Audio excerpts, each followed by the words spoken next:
మనమందరం యేసు ప్రత్యక్షత కొరకు ఎదురు చూడాలి. ఎదురు చూసే గుంపులో నీవుండాలి. నీవెప్పుడు ఉన్న వ్యక్తి అవుతావంటే కృపావరాలను పొందాలి. దేవుని కొరకు ఒక సాధనంగా నీవు దేవుని పనిలో వాడబడాలి. నీ ద్వారా ఒక వ్యక్తికి మేలే కలగాలి కానీ కీడు కలగకూడదు. నీ ద్వారా ఒక వ్యక్తి గాయపరచబడకూడదు.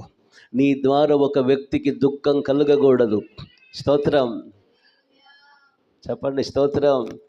నీ మాట ద్వారా ఒక వ్యక్తి హృదయము గాయపరచబడకూడదు. ఆమేన్ చెప్తారా? చేతులు పైకెత్తి కొంచెం స్తోత్రం చెప్దామా? నీ ద్వారా ఒక వ్యక్తికి మేలే కలగాలి. నీ ద్వారా ఒక వ్యక్తి ధైర్యపరచబడాలి, బలపరచబడాలి, ఆదరించబడాలి, క్రమపరచబడాలి, నేర్చుకోవాలి. ఆమేన్. క్రమము నీ ద్వారా నేర్చుకోవాలి. స్తోత్రం.